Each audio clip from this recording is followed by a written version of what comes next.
कृतेन पूजनेन श्री महालक्ष्मी श्री महागणपति सहित समस्त देवी देवता प्रीयन्ताम् इदं नमः। तस्य श्री ब्रह्मार्पणमस्तु। ओम श्री परमात्मने नमः। श्री सच्चिदानन्दरूपाय विश्वोत्पत्त्यादिहेतवे तापत्रयविनाशाय श्रीकृष्णाय वयं नमः। श्रीकृष्णाय वयं नमः। यं प्रव्रजन्तमनुपेतमपेतकृत्यं द्वैपायनो विरहकाराजुवाव पुत्रेति तन्मयतया करोभिनेदु तं सर्वभूतहृदयं मुनिमानतोऽस्मि। तं सर्वभूतहृदयं मुनिमानतोऽस्मि। तं सर्वभूतहृदयं मुनिमानतोऽस्मि। शान्ताकारं भुजगशयनं पद्मनाभं सुरेशं विश्वाधारं गगनसदृशं मेघवर्णं शुभाङ्गं लक्ष्मीकान्तं कमलनयनं योगिभिर्ध्यानगम्यं वन्दे विष्णुं भवभयहरं सर्वलोकैकनाथं सर्वलोकैकनाथं।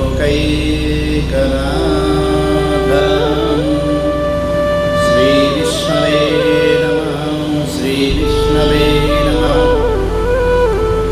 श्रीविष्णवे नमः। परम मंगलमय परात्पर परम अखिलेश्वर अकाल करुणावरणालय योगेश्वर भगवान श्री कृष्ण जी की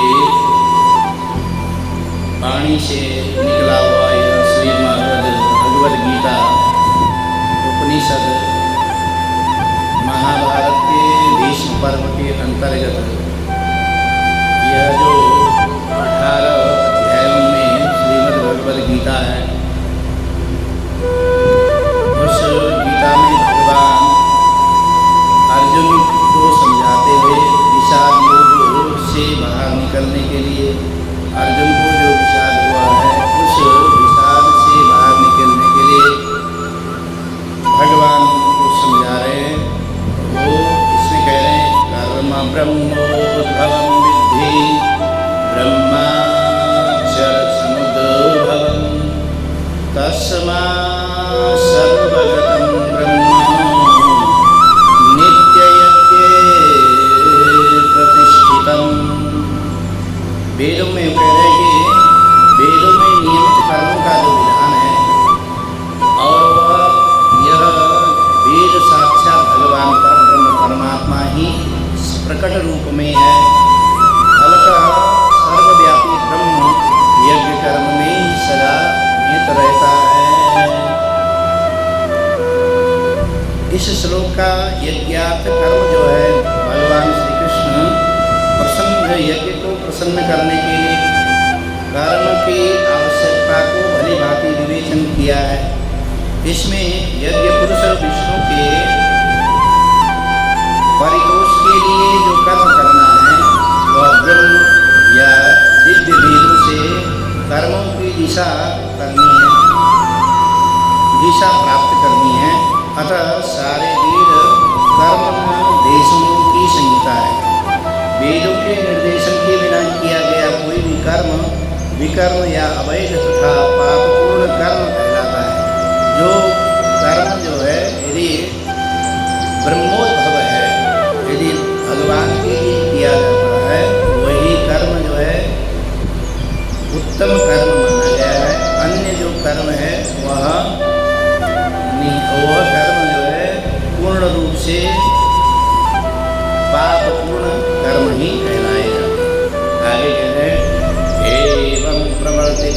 चक्रम नानुवर्तीयते अगायुरिन्द्रियारामो मोघम पार्थ सजीवति। हे पार्थ, हे अर्जुन, जो मानव जीवन मिला हुआ है वह जीवन इस प्रकार वेदों के द्वारा स्थापित यज्ञ चक्र का पालन नहीं करता है, वह निश्चय ही पापमय जीवन व्यतीत करता है। ऐसा व्यक्ति केवल इंद्रियों की तुष्टि के लिए व्यर्थ ही जीवित रहता है। यह जो जीवन हमारे को प्राप्त हुआ है वह यज्ञ कर्म के लिए, भगवत प्राप्ति के लिए, भगवत आराधना के लिए ही प्राप्त हुआ है। आगे कह रहे हैं यस्त्वात्मविदेव स्यादातृप्तस्य मानव आत्मनेव च सन्तुष्टः तस्य कार्यं न विद्यते। आत्मसंतुष्टि के लिए जो कर्म किया जाता है, अपनी पूर्णता संतुष्टि के लिए जो कर्म किया जाता है वह कर्म ब्रह्म कर्म के अंतर्गत नहीं आता है। किंतु जो व्यक्ति आत्मा में ही आनंद लेता है उसका जीवन आत्म साक्षात्कार से युक्त है और अपने ही संपूर्णतया संतुष्ट रहता है। उसके लिए कुछ भी करणीय कर्तव्य नहीं है। जो यदि आत्मा में रमण करने वाला जो व्यक्ति है यदि वो कोई कर्म करता है तो वह कर्म बंधन में युक्त नहीं रहता है।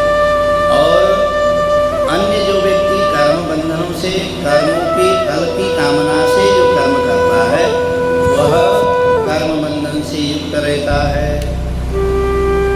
तस्मात् सततं कार्यं कर्म चरा समाचरा असक्तो ह्यचरन् कर्म परमाप्नोति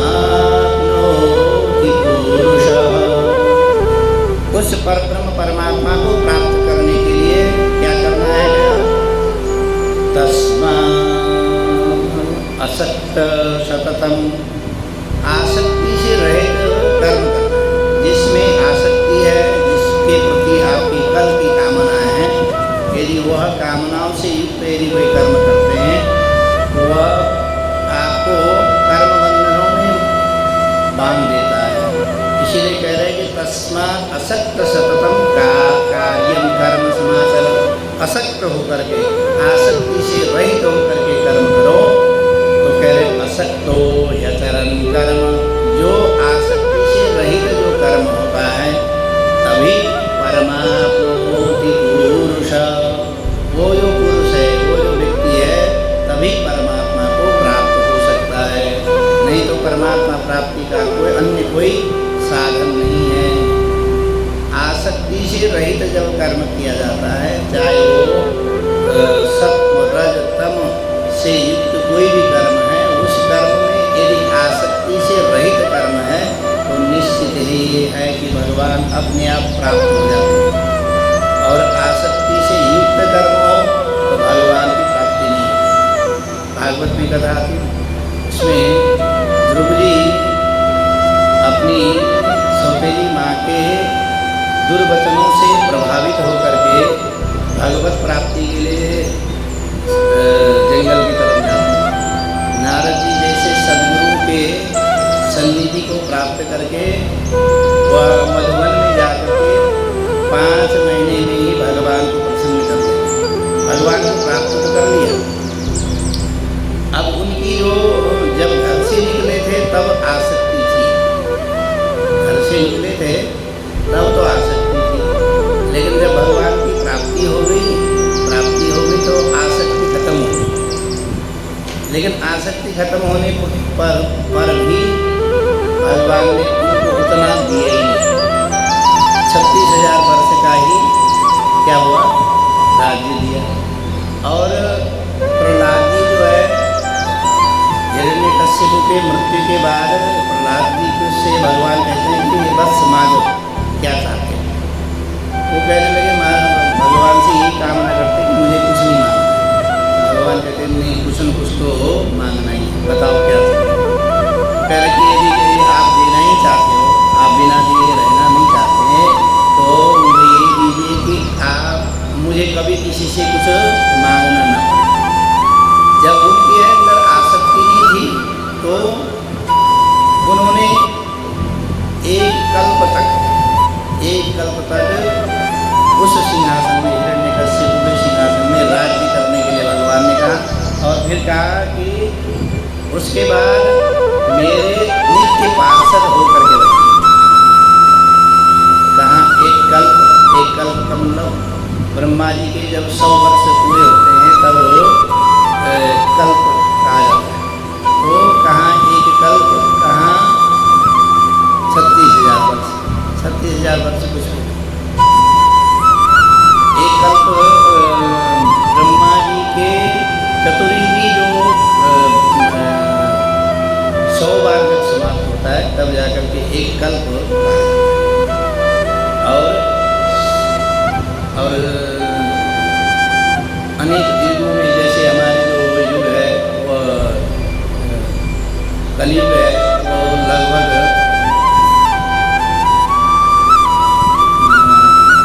8 लाख कुछ वर्षों का जो युग है, उसमें 36,000 वर्ष कुछ नहीं है। ऐसे चतुर्युगी समाप्त होता है। चतुर्युगी 100 बार जब समाप्त हो तब जाकर के एक कल्प माना जाता है। तो एक कल्प की तो कहने का मतलब है कि भगवान का जब आसक्त से युक्त होकर के जब हम कर्म करते हैं तो परमात्मा की प्राप्ति नहीं होती है। यदि किंचित प्राप्ति भी हो जाए तो हमारे को फल की जो प्राप्ति होने वाली है न्यून, बहुत कम प्राप्ति। और यदि आसक्ति से रहित जब कर्म करते हैं तो फल की प्राप्ति अधिक हो जाती है और परमात्मा की ही प्राप्ति, फल की प्राप्ति तो छोड़िए, परमात्मा की ही प्राप्ति होती है। इसीलिए कह रहे असक्त होकर के कार्य कर्म करो। कर्मणि वही सिद्धि मास्तिता जनकादय लोक संग्रह संपश्यन कर्तुमर्हसि। जो ज्ञानीजन हैं राजा जनक जी जैसे, जिन्होंने केवल नियत कर्म करने को ही सिद्धि प्राप्ति की, नियत कर्मों को करने से ही सिद्धि प्राप्त की है। अतः ज्ञानी जनों को जो शिक्षा करने की दृष्टि से तुम्हें कर्म करना चाहिए। वो कह रहे हैं कि जितने भी ज्ञानी जो जन हैं उन्होंने निहित कर्म, भगवत प्राप्ति के कर्म करके ही उन्होंने क्या सिद्धि प्राप्ति। सिद्धि प्राप्ति का मतलब है यश की प्राप्ति है। और तुम्हारे को भी क्या करना चाहिए? लोक संग्रह में बाकी संपश्यन कर तुम्हारे को भी लोगों को तुम्हारे से कुछ शिक्षा प्राप्त हो, इस हिसाब से कर्म करो। आगे कह रहे कि यद यदा चरति श्रेष्ठ तत्तदेव ततो जनः सयत प्रमाणं कुरुते लोकस्तदनुवर्तते।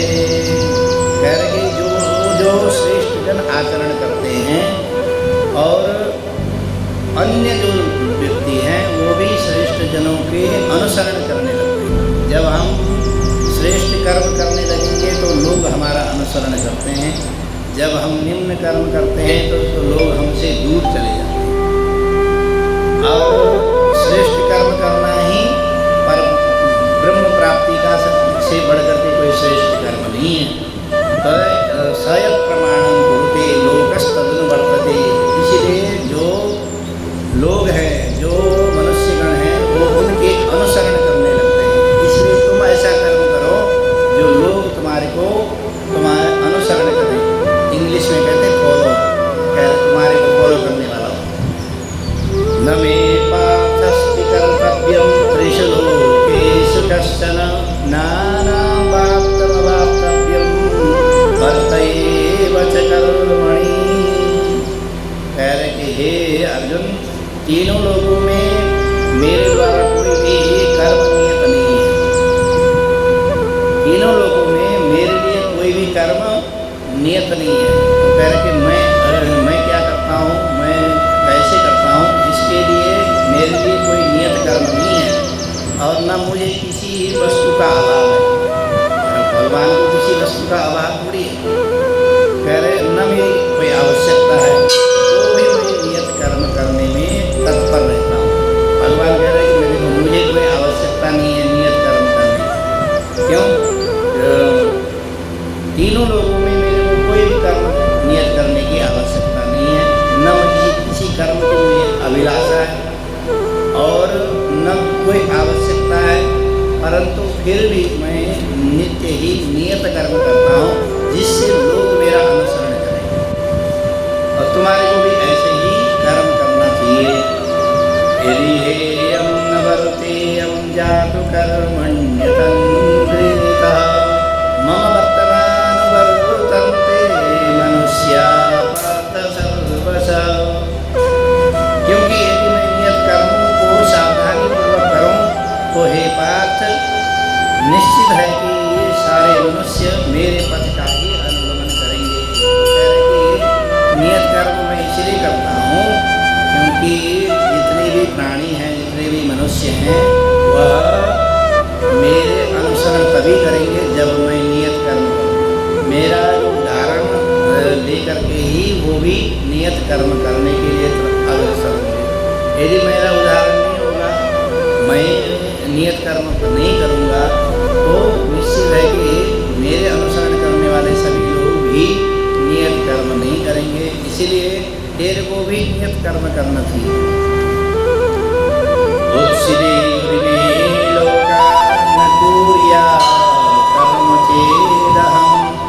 शंकरस्य च कर्ता च श्यामपाहिन्यमिमा प्रजा। कह रहे कि यदि मैं नियत कर्म ना करूं तो ये सारे लोग नष्ट हो जाएंगे। क्योंकि नियत कर्म नहीं करेंगे, कर्तव्य का पालन यदि हम नहीं करते हैं, तो जो अनुसरण करने वाले जो लोग हैं, जो बड़े लोगों का अनुसरण करने वाले लोग हैं, वह उनको सन्मार्ग दिखेगा। जो मार्ग दिखाई देगा उसी में चलेंगे, तो उससे क्या होगा, वह नष्ट हो जाएंगे।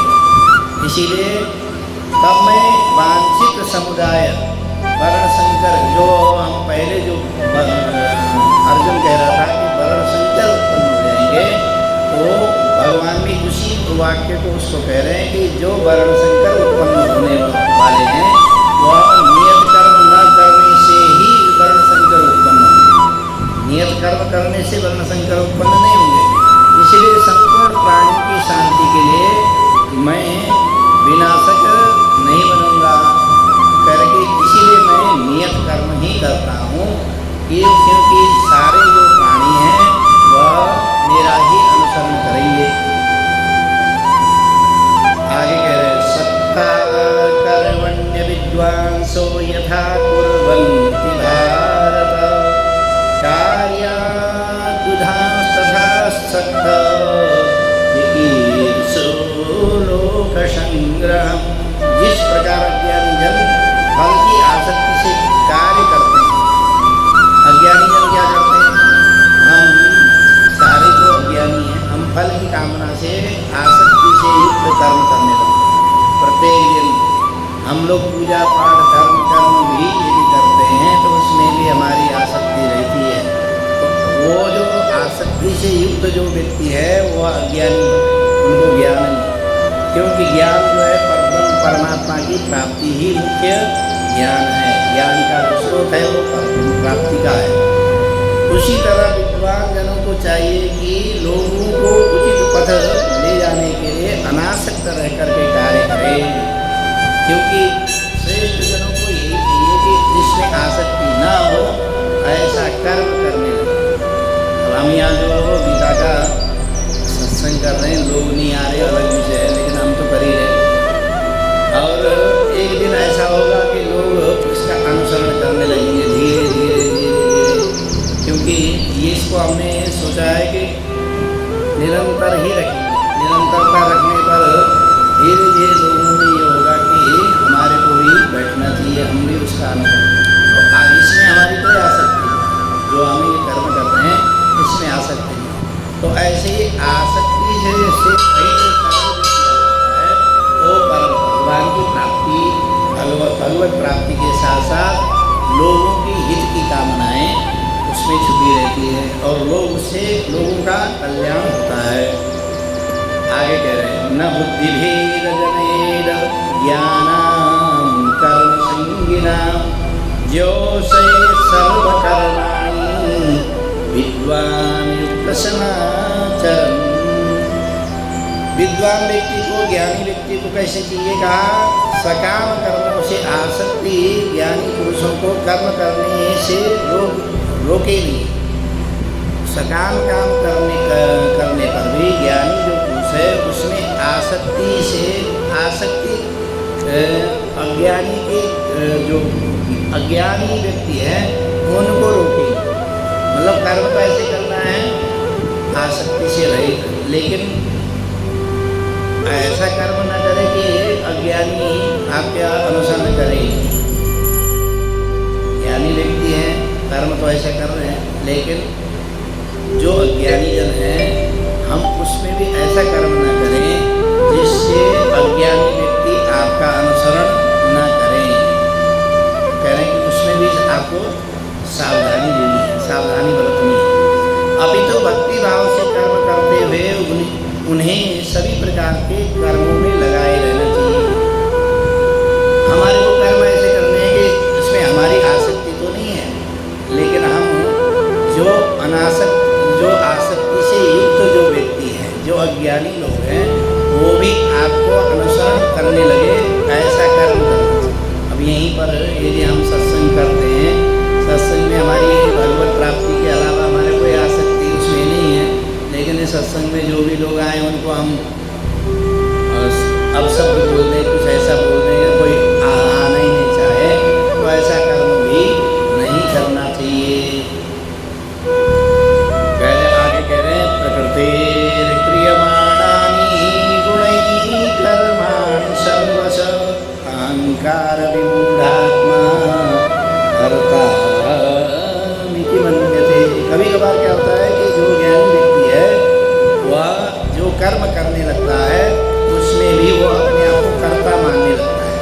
कर्ता मतलब मैं ही काम करने वाला हूँ, मैंने ही ऐसा किया है, मैंने ही लोगों को सन्मार्ग दिया है। ये जो सन्मार्ग की बातें करने के बावजूद भी यदि उसमें अहंकार युक्त हो जाता है तो वह जो व्यक्ति है वो भी श्रेष्ठ जनों में नहीं आता। इसीलिए कह रहे हैं कि प्रकृति क्रियमाणानि गुणैः कर्माणि सर्वशः। प्रकृति में जितने भी गुण हैं, कर्म हैं, सत्कर्म हैं, उनमें भी यदि आप अहंकार युक्त होकर के करते हैं, कर्ता हमिति मन्यते, अपने आप को कर्ता मानते हैं, अपने आप को श्रेष्ठ मानते हैं, तब भी वह श्रेष्ठ कर्म नहीं है।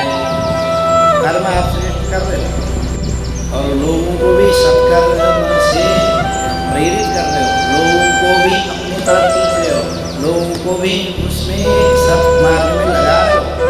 लेकिन यदि आपके अंदर अहंकार आ गया है कि मैं ऐसा कर रहा हूँ, कर्ता नहीं मान रहा हूँ, तो वह भी कर्म जो है श्रेष्ठ नहीं है।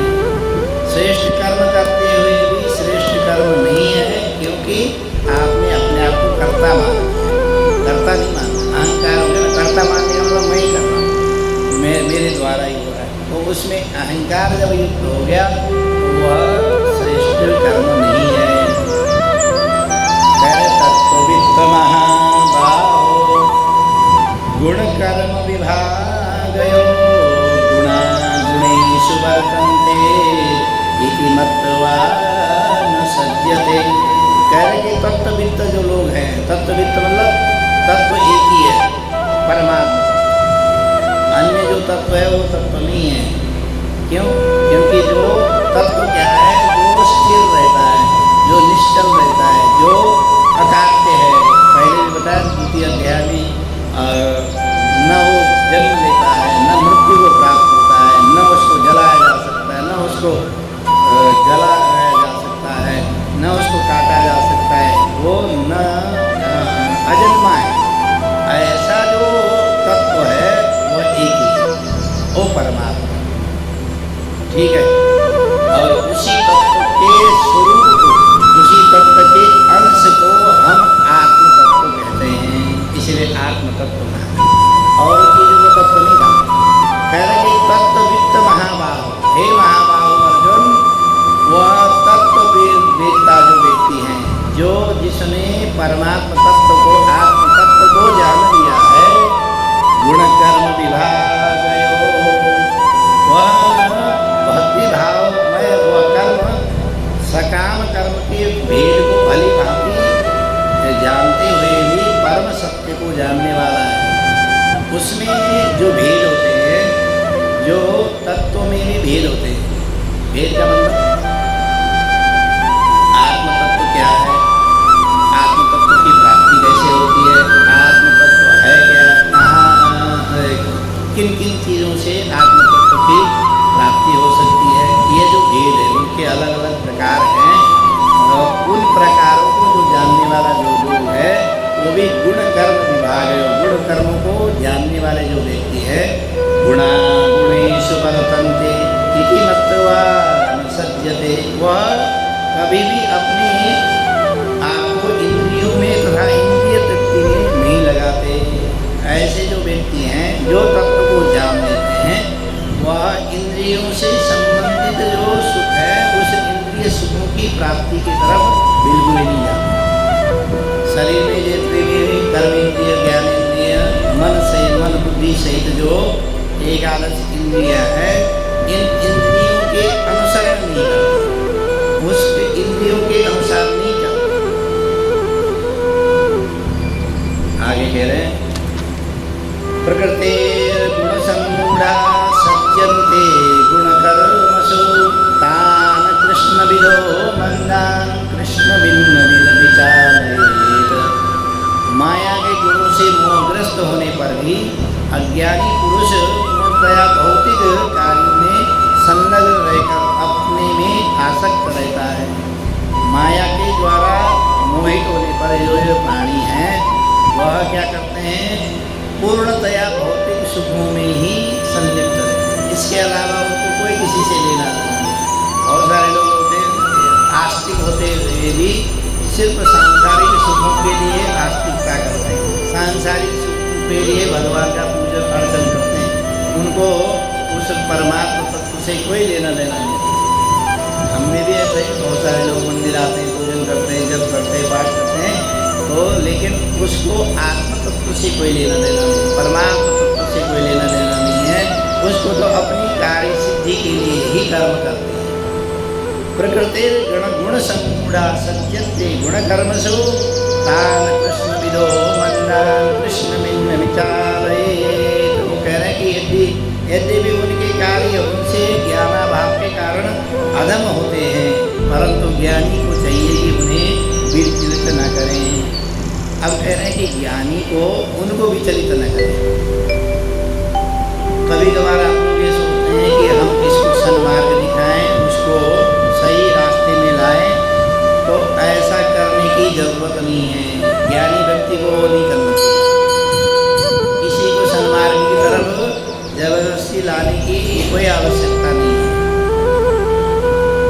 वो कह रहे क्यों? क्योंकि भगवान को भी ये चाहिए ना, द्वंद्व होना जरूरी है। द्वंद्व मतलब सारे ज्ञानी हो जाएंगे तो फिर जो सांसारिक जो कर्म है वो कौन करेगा, और सांसारिक कर्मों में फिर संसार चलेगा कैसे? इसीलिए कहते हैं द्वंद्व की दुनिया। द्वंद्व की दुनिया मतलब दो चीज़ें हैं, एक अच्छाई बुराई। हमारे लिए शरीर में आपने देखा होगा कि शरीर में हर चीज़ दो, नाक, एक ही नाक के दो छिद्र है, आँखें, दो कान, दो हाथ, दो पैर, ठीक है। तो हर जगह द्वंद्व है, स्त्री पुरुष भेद है। ऐसे ही ये जो द्वंद्व की जो दुनिया है, इस द्वंद्व की दुनिया में भी जो लोग आत्म तत्व का चिंतन करते हुए खुद ही स्वयं ही आ जाते हैं, आप कर्म करते हैं। आपका अनुसरण यदि कोई कर्म करता है तो ठीक है, लेकिन अनुसरण नहीं कर रहा है तो जबरदस्ती किसी को खींच करके लाने की आवश्यकता नहीं है। क्योंकि यहाँ पर भगवान एक तरफ से ये कह रहे हैं कि अर्जुन, ये जो युद्ध हो रहा है, ये युद्ध में लाखों की संख्या में लोग, उनमें से प्रश्न करने वाला तो अकेला ज्ञान प्राप्त, तुम्हें ज्ञान भी प्राप्त हो जाता है, तो तुम्हें जरूरी नहीं कि इन सबको ज्ञान देने की आवश्यकता है।